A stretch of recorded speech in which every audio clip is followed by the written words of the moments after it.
2 दिसंबर 1984 भोपाल के लोग अपने घरों में सो रहे थे। तभी अचानक सबकी आंखें जलने लगी और सांस आनी बंद हो गई। और जब सुबह हुई तो पता चला कि 15,000 से भी ज्यादा लोग मर चुके हैं और जहां आज भी लोग किसी न किसी हेल्थ इशू से लड़ रहे हैं। तो आइए जानते हैं इस कहानी का पूरा सच। ये मास मर्डर की कहानी 1969 में शुरू हो चुकी थी। जब एक यूनियन कार्बाइड नामक अमेरिकन कंपनी इंडिया आई तब इंडिया में ग्रीन रिवॉल्यूशन का दौर था। उसी के चलते इस कंपनी ने भी जनता से वादे करे नौकरी के और विकास के। इस कंपनी को सेविन नामक पेस्टिसाइड बनाने की परमिशन मिल जाती है, वो भी बिना किसी संरक्षण। यूनियन कार्बाइड को भोपाल के आउटस्कर्ट्स पर जमीन मिलती है, वो भी काफी सस्ते रेट पर। तब शायद किसी ने सोचा भी नहीं था कि आने वाले सालों में भोपाल इतना डेवलप होगा कि बढ़ते बढ़ते ये प्लांट भोपाल के बीचों बीच आ जाएगा। एक फैक्ट्री धीरे धीरे शहर के दिल में कब आ गई ये कोई समझ ही नहीं पाया। कंपनी ने यहाँ MIC बनाया। MIC मिथाइल आइसोसाइनेट, एक ऐसा जहर जिसकी एक ड्रॉप आग को जला दे और थोड़ी सी लीक पूरे शहर को मिटा दे। उस समय की सरकार ने पूछा ही नहीं कि MIC का यूज क्या है, कैसे उसे संभाला जाएगा, सेफ्टी क्या होगी या फिर इमरजेंसी का प्लान क्या है। एक लोकल अखबार के पत्रकार ने अपना फांसी जरूर निभाया, जिनका नाम था राजकुमार केसवानी।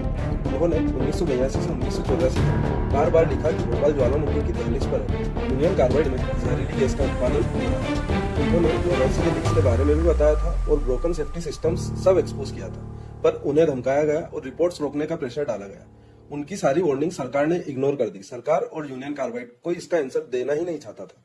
टैंक की लिमिट थी 40 टन, पर कंपनी भर देती थी 80 से 90 टन। इमरजेंसी अलार्म बंद, कूलिंग भी बंद, और तो और फ्लेयर टावर भी खराब थे।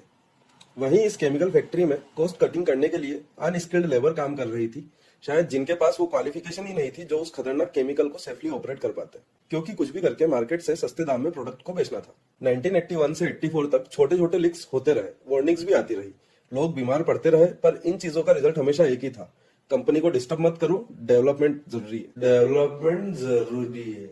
और फिर आई 2 दिसंबर 1984 की वो दर्दनाक रात। करीब 11:30 बजे MIC टैंक नंबर 610 में केमिकल रिएक्शन शुरू हो चुकी थी और 12:15 तक वर्कर्स की आंखें जलने लगी थी।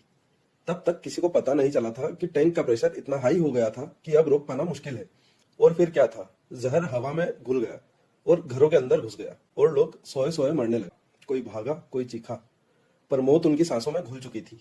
देखते ही देखते गैस लीक से करीब 3 बजते बजते MIC से 1/3 भोपाल की जान जा चुकी थी। सड़कों पर लोगों और जानवरों की लाशें बिखरी पड़ी थी। आज भी एक सवाल हवा में लटकता है, क्या गलती यूनियन कार्बाइड की थी या उन लोगों की जिन्होंने इस जहरीली फैक्ट्री को शहर के बीचों बीच परमिशन दे दी थी। टोटल डेथ करीब 15,000 से भी ज्यादा थी और करीब 5 लाख की जनसंख्या इस गैस की चपेट में आ चुकी थी। भोपाल में अब गैस लीक नहीं होती है, पर गैस ट्रेजेडी का जहर पानी, मिट्टी और लोगों की हेल्थ में आज भी फैला हुआ दिखता है। दिक्कतें अब भी हर साल कोविड जैसे सिम्टम्स आना, सांस की प्रॉब्लम आना